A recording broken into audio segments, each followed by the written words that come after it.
नमस्कार दोस्तों, मैं आनंद सर आपका एक बार फिर से मैथमेटिका के YouTube चैनल पर स्वागत करता हूं।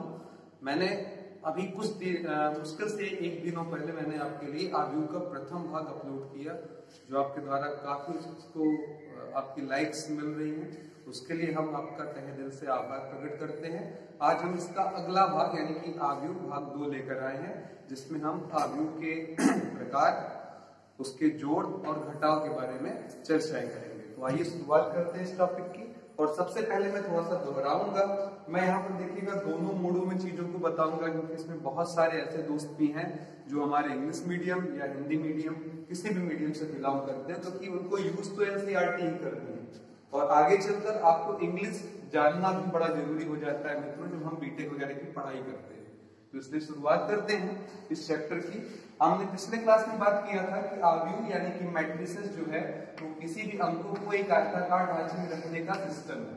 अगर ये आप आयताकार ढांचे यानी कि रेक्टेंगुलर सेगमेंट्स को रखते हो तो ये जो लाइंस आपको दिख रही हैं इन्हें हम पंक्तियां या अंग्रेजी में रो के नाम से जानते हैं, और जो ये खड़ी लाइनें हमारे पास होती हैं इन्हें हम लोग स्तंभ के नाम से जानते हैं। इस स्तंभ को अंग्रेजी में हम लोग कॉलम कह लेते हैं, इसलिए इसे दर्शाते हैं। किसी भी आव्यूह की क्रम या कोटि, जिसको अंग्रेजी में हम लोग ऑर्डर कहते हैं, इसके लिए मैंने आपको फॉर्मूला बताया था कि m गुणे n है। इसमें m बता रहा है पंक्तियों की संख्या और n बता रहा है स्तंभों की संख्या। जैसे मैं अगर लिख दूं 2 3 1 4 0 -1 और इसका क्रम पूछूं तो जवाब होगा इसमें सर 2 पंक्तियां हैं और 3 स्तंभ हैं। तो इसलिए यहाँ पर इसका क्रम या कोटि यानी कि ऑर्डर हो जाएगा 2 गुणे 3। इसी प्रकार अगर आपके पास 1 4 2 1 3 0 1 4 है तो फिर से आप काउंट कर सकते हैं इसमें कितनी पंक्तियां हैं, 4 पंक्तियां हैं और आपके पास कितने स्तंभ हैं, 2 स्तंभ हैं, तो ये हो जाएगा 4 × 2। ठीक है, तो ये क्रम या कोटि हुआ। अब ये बात जब आप अच्छे से समझ जाएंगे कि m का मतलब पंक्तियों से और n का मतलब स्तंभों की संख्या से, तो सारी परिभाषा इसकी आपको अपने आप इजीली समझ में आनी शुरू हो जाएगी। इसमें सबसे पहला अगर मैं बात करूं कि आव्यूह का प्रकार या टाइप कैसा होता है, तो सबसे पहला आपका जो प्रकार आएगा वो आ जाएगा वर्गाकार यानी कि रेक्टेंगुलर आव्यूह। ठीक है, तो वर्गाकार आव्यूह की अगर हम लोग बात करें तो यहाँ पर अगर हमारा m और n आपस में क्या हो जाए, बराबर हो जाए, तो ऐसी स्थिति में हम इसे क्या कहेंगे, वर्गाकार आव्यूह। और अगर यहीं पर ध्यान दीजिए, अगर हमें m और n की संख्या बराबर ना मिले तो उस स्थिति में हम उसको कौन सा आव्यूह बोलेंगे, आयताकार आव्यूह। आयताकार आव्यूह में m और n का मान आपस में बराबर नहीं होता है। तो आइए ध्यान दें, जैसे एग्जांपल मैंने दिया है यहाँ पर, आप ले सकते हैं 2 3 0 और 1। अब यहाँ पर देखिए पंक्तियां कितनी हैं, 2, स्तंभ कितने हैं, 2, तो इसका ऑर्डर हुआ 2 × 2। m और n के वैल्यूज आप देख सकते हैं बराबर है, इसलिए हम लोग कैसा आव्यूह बोलेंगे, वर्गाकार आव्यूह बोलेंगे। आयताकार आव्यूह में आएंगे, ठीक है, तो आयताकार आव्यूह में क्या होगा, हमारे पास लंबाई और चौड़ाई अलग हो सकती है, जैसे 2 3 1 1 0 -1 आप देख सकते हैं। इसमें 2 पंक्ति है आपके पास और स्तंभों की संख्या क्या है, 3। ये दोनों आपस में बराबर नहीं है, इसलिए इसको हम लोग आयताकार आव्यूह का नाम दे सकते हैं। आयताकार में अगर हम और चीजों को समझे तो हमारे पास जो सबसे पहला सबके इसमें आ सकता है वो पंक्ति आव्यूह।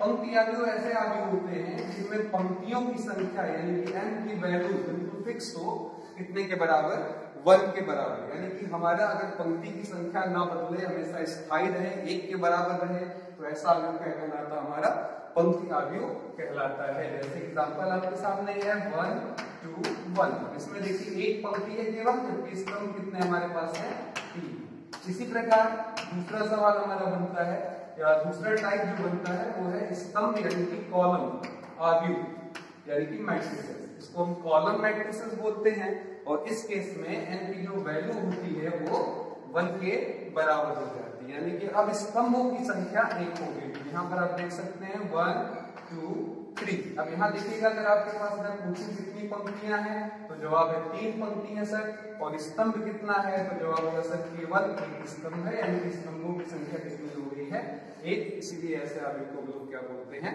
स्तंभ आव्यूह का नाम देते हैं। ठीक है, अब यहाँ पर हम अगले चर्चा में जब चलेंगे तो यहाँ पर फिर देखते हैं कि स्तंभ आव्यूह के अलावा और क्या अगला आव्यूह हमारा आता है, तो उसके लिए फिर हम यहाँ पर आएंगे वापस स्पेशली वर्गाकार आव्यूह के पास। ये वर्गाकार आव्यूह हमारे बहुत सारे टाइप्स में बढ़ सकता है।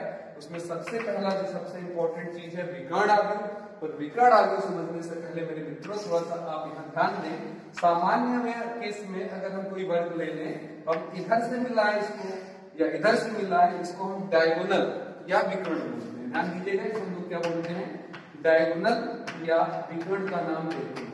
ठीक है, अब ये डायगोनल या विकर्ण को हम डी से दर्शा सकते हैं, ये हमारी बात है, आव्यूह में भी हम यूज करेंगे कॉन्सेप्ट। लेकिन अगर हम बात कर रहे हो आव्यूह की, तो वहां ये वाला जो डायगोनल है इसका यहाँ पर कोई सेंस नहीं होता। हम जब भी परिभाषा की बात करेंगे इस चैप्टर में, तो जब भी हम डायगोनल बोलेंगे आप विकर्णों पर ध्यान देंगे कि कौन कौन से सदस्य मौजूद हैं। तो ये वाला जो आपका लाइन मैंने खींचा गाड़ी, ये वाला जो विकर्ण है इसे यहाँ पर मुख्य विकर्ण के नाम से यानी कि मेन डायगोनल के नाम से जाना जाता है। इसी आधार पर कुछ परिभाषाएं हमको दी जाती है। तो देखिएगा, मैंने बोला हम यहाँ वर्गाकार आव्यूह की बात कर रहे हैं, यानी कि डेफिनेशन में एक बात छुपी हुई है कि हर आव्यूह में m और n का मान बराबर होगा। यानी कि अगर एक पंक्ति एक स्तंभ, दो पंक्ति दो स्तंभ, तीन पंक्ति तो तीन स्तंभ, ये इसकी पहली पार्ट पोर्शन हो गया। और दूसरा जब हमने इसमें बोला कि विकर्ण आव्यूह की परिभाषा, तो सबसे पहले जरा ध्यान दीजिएगा, विकर्ण आव्यूह यानी कि डायगोनल मैट्रिक्स अंग्रेजी में इसको बोलते हैं।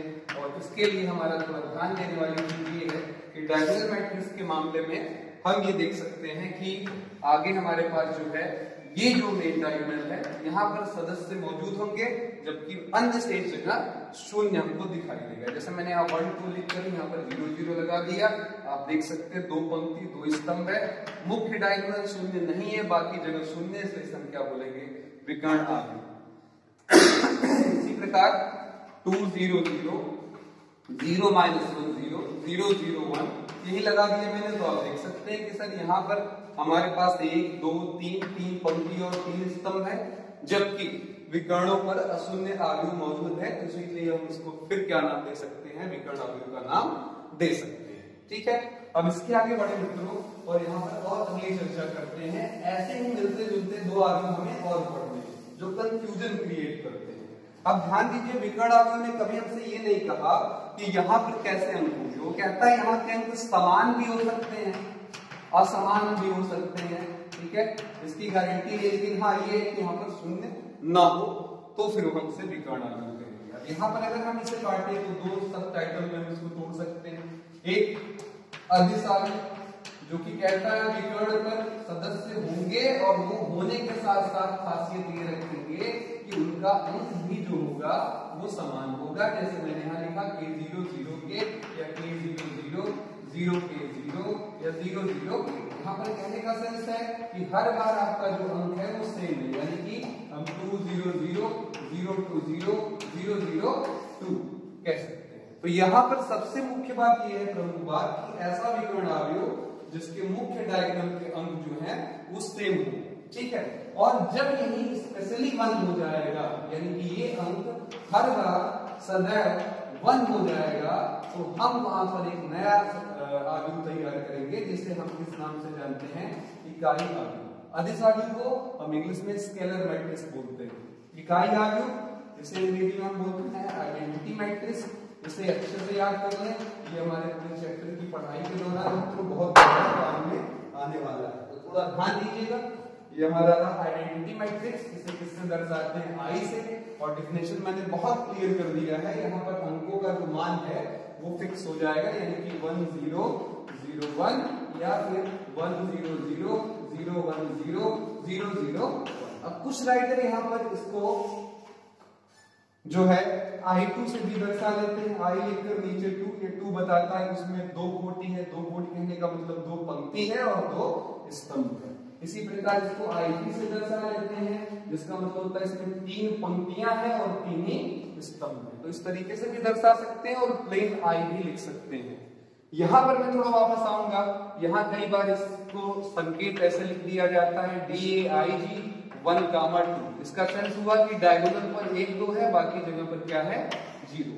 इसी प्रकार अगर हम आपको DAG 2 4 6 लिख दें और पूछे ये क्या होगा, तो जवाब होगा 2 4 6 मुख्य डायगोनल पर, जबकि बाकी जगह पर हमारे क्या लग जाएगा मित्रों, 0 लग जाएगा। तो ऐसे आव्यूह हमारे क्या कहलाते हैं, आपके विकर्ण आव्यूह। अब यहाँ पे हम छोटा सा कंपेयर कर रहा हूं, अगर मैं आपसे ये बोलूं कि मेरे पास 2 4 0 है, तो आप इसका नाम क्या लिखना पसंद करेंगे? आप ये से इसे क्या बोलेंगे, विकर्ण आव्यूह, ठीक है। लेकिन आप अगर मैं इसे बोलूं क्या ये अदिश है, क्या ये इकाई है, तो जवाब हमारा क्या होगा, नहीं, क्योंकि अदिश होने के लिए ये दोनों अंकों का समान होना जरूरी है, इकाई होने के लिए इसका एक होना जरूरी है। लेकिन अगर किसी ने हमसे ये पूछ लिया कि ये बताइए 1 0 और 0 1 क्या है, तो जवाब है 1 होने के नाते हम इसे इकाई भी बोलेंगे, दोनों अंक समान होने के नाते हम इसे अदिश भी बोलेंगे, और चूंकि विकर्ण शून्य नहीं है इसीलिए हम इसको क्या बोलेंगे, विकर्ण आव्यूह भी बोल सकते हैं। यानी कि एक इकाई आव्यूह अदिश भी कहला सकता है और विकर्ण भी कहला सकता है, जबकि विकर्ण भी ये कहलाए ये जरूरी नहीं है। आई होप आपको ये कॉन्सेप्ट बड़े अच्छे से समझ में आ गया होगा, ठीक है। इसी प्रकार अगर हम अदिश आव्यूह का एग्जांपल ले लें 2 0 0 2, अब यहाँ पर अंक समान होने के नाते हम इसे अदिश आव्यूह तो बोल सकते हैं कि भैया गुड है, सही है, लेकिन चूंकि ये अंक 1 नहीं है, यहाँ पर मैंने बोला ये सदैव 1 ही होना चाहिए, तभी हम इसे इकाई बोलेंगे, तो जवाब होगा कि सर इकाई आव्यूह ये नहीं होगा, लेकिन अदिश आव्यूह होगा। हाँ, विकर्ण बोले तो फिर क्या, चूंकि विकर्णों पर शून्य है, बाकी जगह शून्य है, इसलिए हम विकर्ण आव्यूह बोल सकते हैं। विकर्ण हमेशा कहता है कि यहाँ का अंक समान भी हो सकता है, असमान भी हो सकता है, यानी कि हम इसे विकर्ण आव्यूह के केस में समझ सकते हैं। अब इसीलिए बहुत सारे राइटर ऐसा शब्द लिखते हैं कि विकर्ण आव्यूह अदिश हो सकता है, पर इसका एक अदिश आव्यूह आपका विकर्ण हो सकता है, पर इसका उल्टा होना जरूरी नहीं है। एग्जाम्पल आपके सामने है, ये आपका क्या है, अदिश आव्यूह है, इसे हम विकर्ण आव्यूह बुला सकते हैं, ठीक है। लेकिन यहीं पर अगर मैं ये वाला एग्जाम्पल ले लूं तो हम विकर्ण तो है लेकिन हम आपको अदिश नहीं बुला सकते। इसी प्रकार इकाई आव्यूह को हम अदिश भी कह सकते हैं और विकर्ण भी कह सकते हैं, ठीक है, पर reverse need not be true. Example आपका 2 4 विकर्ण तो है, लेकिन वह 2 और 4 आपका विकर्ण और अदिश तो है, लेकिन हम इसको इकाई आव्यूह का नाम नहीं दे सकते, ठीक है। अब इसी विकर्णों के आधार पर जरा ध्यान से देखिएगा, upper triangular and lower triangular नाम से भी हमको आव्यूह बताया जाता है, उस पर भी जरा मित्रों गौर करिएगा, ठीक है। आइए देखते हैं यहाँ पर अगला आव्यूह हमारा अपर ट्रायंगुलर यानी कि ऊपरी त्रिभुज और निम्न त्रिभुज आव्यूह, और निम्न त्रिभुज आव्यूह, ठीक है। यहाँ पर गौर करिएगा, ऊपरी त्रिभुज आव्यूह की अगर हम बात करें तो यहाँ पर हमारे इसी विकर्ण से ऊपर के सदस्य जो होते हैं ये भाग ये अशून्य होगा, और नीचे वाला पोर्शन हमारा क्या हो जाएगा, शून्य हो जाएगा। हम विकर्णों से यहाँ पर बीच से बांट देंगे और चर्चा कर सकते हैं बड़े आराम से, उधर शून्य इधर शून्य। यहाँ पर देखिएगा नाम इसका है निम्न त्रिभुज, यहाँ भी अगर हम चतुर्भुज या आयत अपना वर्ग ले लें और उसको बीच से काट दें, तो अब यहाँ देखिए नीचे वाला भाग जैसा नाम है इसका निम्न, नीचे वाला शून्य हो जाएगा और ऊपर वाला क्या हो जाएगा, शून्य हो जाए, तो इसे हम लोग निम्न त्रिभुज आव्यूह के नाम से बोलते हैं, ठीक है। एग्जांपल अगर आप लेना चाहें तो इधर देख सकते हैं, मैं बहुत ही आराम से 1 1 2 यहाँ 0 लगा दिया, आप देख सकते हैं ये वाला भाग आपका जो है अशून्य है। उधर वाले एग्जांपल में और भी मैं एग्जांपल ले सकता हूँ, इस तरीके से लिखिएगा, थोड़ा बड़ा कर दिया मैंने साइज, यहाँ पर आप देख सकते हैं 4 - 1 2, देखिएगा ये वाला भाग जो हमारा है, नीचे वाला भाग जो है वो हमारा शून्य है, जबकि ऊपर वाला पोर्शन जो है हमारा वो शून्य है। तो विकर्णों से लेते हुए ऊपर का पोर्शन अगर आपका अशून्य हो तो नाम ऊपरी त्रिभुज यानी कि अपर ट्रायंगुलर, और अगर हमारा विकर्णों से लेकर नीचे की तरफ वाला पोर्शन अशून्य होता है तो वहां पर हम उसको निम्न त्रिभुज आव्यूह के नाम से जानते हैं, ठीक है। अब यहाँ पर एक खास आव्यूह है जिस पर हमारे पास बहुत सारे क्वेश्चंस हमारे बोर्ड में पूछते रहते हैं, हम भी उसमें कुछ क्वेश्चंस लगाएंगे एनसीईआरटी पर बेस करेंगे। एक क्वेश्चन मैं अलग से भी आपको मित्रों बताऊंगा, वो है हमारा समान आव्यूह। दो आव्यूह को हम कब समान आव्यूह कह सकते हैं, ये बड़ा इंपॉर्टेंट है, यानी कि अंग्रेजी में इसको बोलते हैं इक्वल मैट्रिक्स, ठीक है। क्या नाम है इसका, इक्वल मैट्रिक्स यानी कि समान आव्यूह, ठीक है। समान आव्यूह की स्थिति में दो आव्यूहों की क्रम और कोटि बराबर होगी, दो लोगों का क्या होगा, क्रम बराबर होगा यानी कि ऑर्डर सेम होगा। दूसरा, उनके संगत सदस्य समान होंगे, संगत सदस्य क्या होंगे, समान होंगे। अगर ऐसा होता है तो वो दो आदमी, अगर उनका नाम ए और बी है तो हम बड़े आराम से उनके सामने ए बराबर बी लिख सकते हैं। इस पर हम एनसीईआरटी का एक छोटा सा एग्जांपल उठाएंगे जो बड़ा ही शिद्दत से पूछा गया है। एक्सरसाइज 3.1 क्वेश्चन नंबर हमारे पास 9 है। आप छठवां भी ले सकते हैं, छठवें का पहला भी, जहां पर लिखा हुआ है 4, 3, x और 5 बराबर लगाकर y, z, 1 और 5, ठीक है।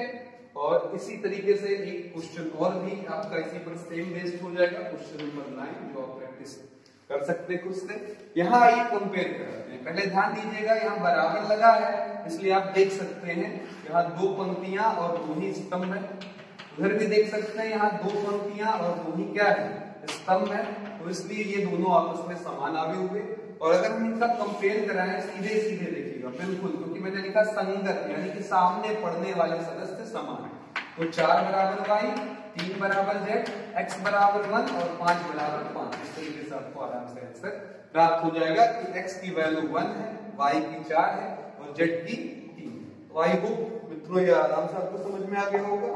इसी पर एक और क्वेश्चन हम ले लेते हैं, ठीक है, उसको भी सॉल्व करते हैं। अगला क्वेश्चन हमारा क्वेश्चन नंबर 2, ठीक है, छठवें का दूसरा भी लगाते हैं। देखिए इस तरीके से सवाल को सॉल्व कर सकते हैं।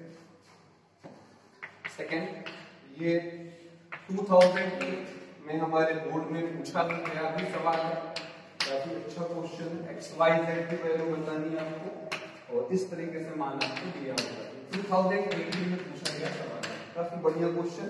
आइए जरा देखें। x प्लस वाई बराबर हम क्या लिख सकते हैं, तो जवाब है 6। 2 को किसके बराबर, 2 के। z प्लस 5 प्लस z बराबर 5 के, यानी कि यहाँ से हमें आराम से z की वैल्यू मिल जाएगी जो कि 0 हो जाएगा। और अंतिम होगा हमारा x y बराबर क्या, 8। तो ये हो गया। अब अगर हम आपसे पूछना चाहें कि सर ये बताइए कि इन दोनों को सॉल्व कर हमें x और y का मान निकालना है तो क्या आसान होगा, तो ऑब्वियस है जवाब नहीं में आएगा। तो क्योंकि अगर हम इसको लेकर सॉल्व करना भी चाहें तो आप देखिएगा y बराबर क्या होगा, 6 माइनस x। अब ये यहाँ रखेंगे अगर आप, तो ये पूरा 2 घात का समीकरण x में बनेगा। इसके बजाय हम एक छोटा सा सब समीकरण यूज करेंगे, x माइनस वाई बराबर under root x plus y का whole square, sorry x plus y का whole square minus 4x y. एक छोटी सी सरल समीकरण x माइनस वाई, आप इसे चेक भी कर सकते हैं, 2 मिनट लगेगा only. x square y square 2xy minus 4xy, अगर इनको परस्पर घटा दिया जाए माइनस 2xy, ये बन जाएगा x माइनस वाई का होल स्क्वायर, ऊपर अंडर रूट लगा हुआ है, अंडर रूट हटकर क्या बन जाएगा, x माइनस वाई। तो ये बहुत ही इंपॉर्टेंट सरल समीकरण मित्रों। और इसी पर एक और सरल समीकरण भी है जो आप याद कर सकते हैं, दूसरी, x प्लस वाई बराबर under root x minus y का होल स्क्वायर प्लस 4x। याद करना बेहद आसान। ये देखिए माइनस के बाद प्लस, प्लस के बाद माइनस, अल्टरनेट चिन्ह बदल रहा है। और इसी जैसा ये भी आपका सरल समीकरण है, प्लस के बाद माइनस और माइनस के बाद क्या लिखा हुआ है, यहाँ पर प्लस लिखा हुआ है। तो आप इसका यूज कर बड़े आराम से x माइनस वाई की वैल्यू पा जाएंगे। फिर इन दोनों समीकरणों को हल कर आपको बहुत ही इजी वे में x और y का मान मिल जाएगा। तो मेरा पहला, सॉरी, ये वैल्यू जो कितनी निकल कर आएगी, 6 के जगह स्क्वायर लगाया, 4 लिखा, x y की जगह 8, 4 8 के 32, 6 का वर्ग 36, 36 में से 32 गया आपका 4, 4 का अंडर रूट 2। तो 2 समीकरण, x प्लस वाई बराबर 6, x माइनस वाई बराबर 2। आराम से देखिए, अगर हम इनको जोड़ लेते हैं तो y कट जाएगा, 2x बराबर 8 मिल जाएगा। और अगर इनको घटा देते हैं तो यहाँ पर आपको क्या हो जाएगा, ये माइनस, ये प्लस, ये माइनस कट जाएगा, y और y मिलकर 2y बराबर 6 में से 2 गया 4, तो 2 गुना 4 और 2 चौका, यानी कि x का मान 4 के बराबर और y का मान 2 के बराबर। तो आई होप मित्रों ये सवाल आपके आराम से समझ में आ गया होगा। ये सरसंख्या बहुत ही विशेष है, रोककर स्क्रीनशॉट ले लीजिएगा। अगर याद हो बधाई के पात्र हैं, नहीं याद है तो फिर ऑब्वियस है याद करने के पात्र, इसे जरूर याद करिए क्योंकि ये हमारे बहुत सारे सवालों में यूज में आ जाता है सरसंख्या। ठीक है, हम लोग बहुत ही जल्दी पॉलिटेक्निक के भी वीडियोस अपलोड करने वाले हैं ताकि आप घर बैठे पॉलिटेक्निक की तैयारी कर सकें। तो ध्यान देते रहें, वीडियोस के साथ बने रहें, सब्सक्राइब कर लें ताकि आपको हर चीज का जानकारी समय के साथ मिलता रहे। ठीक है, आइए एक और बहुत ही बेहतरीन क्वेश्चन। अब इस पर मैं आपसे उम्मीद करूंगा कि आप सवाल संख्या 7 एनसीईआरटी से लगाएंगे और साथ में क्वेश्चन नंबर 3 भी लगाएंगे, 6वें का 3, और जैसा होगा कमेंट बॉक्स में कमेंट करेंगे। ऑब्वियस है आपको अच्छा लगेगा इनको लगाने में, ठीक है। अब यहाँ पर एक ऑब्जेक्टिव क्वेश्चन भी है एनसीईआरटी में 8वां, जो आपको मैं पढ़ा चुका कि एक वर्ग आव्यूह है तो वहां पर कंडीशन क्या होगी। 8वां सवाल पूछा है, अगर वर्ग आव्यूह है तो कंडीशन क्या होगी। ऑप्शन ए दिया है m का मान n से छोटा होगा, दूसरा है m का मान n से बड़ा होगा, तीसरा दिया है m बराबर n होगा, चौथा दिया है इनमें से नन, कुछ भी नहीं। आपको बताया गया कि वर्ग आव्यूह की स्थिति में यानी कि स्क्वायर मैट्रिक्स की स्थिति में m और n आपस में क्या होते हैं, बराबर। तो ये एनसीईआरटी का सवाल था मित्रों। मैं एक क्वेश्चन और आपको पुटअप करा रहा हूँ। आई होप आपको ये पोर्शन बहुत ही मजा दिया होगा और डिफिनेशंस के साथ चीजों को मर्ज करना आपको याद हो गया होगा। काफी इंपॉर्टेंट बात आई है, आई को याद कर ले क्योंकि ये आई आपके बहुत सारे काम आने वाला है। एक आई आगे यानी कि आइडेंटिटी मैट्रिक्स, अच्छे से आई के बारे में याद कर ले। और चलते चलते ये क्वेश्चन हमारे छोटे से दिमाग से x + y + z, अगला क्वेश्चन x - y - z, और नेक्स्ट हमारे पास है यहाँ पर हमने लिया है -x - y प्लस -z, ठीक है, प्लस, ठीक है। और आगे हमने लगा दिया 1 3 5 और फिर आपसे वही पूछा है कि x y z का मान क्या होगा। आप देख सकते हैं सामने सामने पूरा पढ़ रहे, पूरा पोर्शन अलग अलग ना देखिएगा मित्रों, ये सब एक साथ है। ये पूरा इसके बराबर, ये टोटल इसके बराबर, तो 3 समीकरण x + y + z बराबर 1, x - y - z बराबर 3 और लास्ट में -x - y + z बराबर 5, ठीक है। तो यहाँ पर ध्यान दें, अगर हम पहले और दूसरे समीकरण को गौर करें तो हम पाएंगे कि अगर इनको जोड़ दिया जाए तो आप देख सकते हैं ये दोनों कटेंगे, x और x मिलकर 2x बराबर 3 × 4, 2 × 4 यानी कि 2। और अगर दूसरे तीसरे पर भी गौर करें और इनको ऐड कर ले यानी कि जोड़ ले, आपस में ऐड कर दिया जाए दोनों समीकरणों को, तो देखिए x कटेगा, z कटेगा, y और y मिलकर -2y और 5 और 3 मिलकर 8, तो कटकर 2 × 4 8 यानी कि y बराबर -4।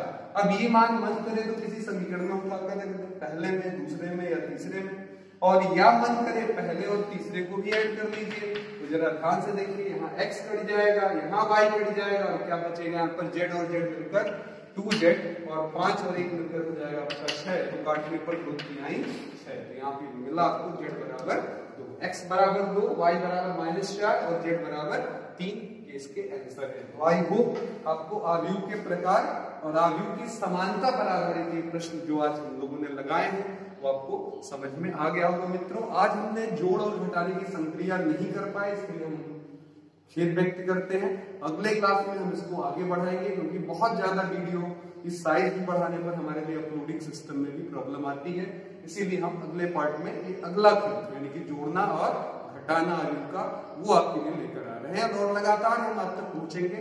आप घर पर वेट करें, इंतजार करें, आपको मिलता रहेगा, लेकिन मित्रों सब्सक्राइब कर लेंगे तभी आपको मेरे हिसाब से टाइमली हर चीजें मिलती रहेंगी, ठीक है।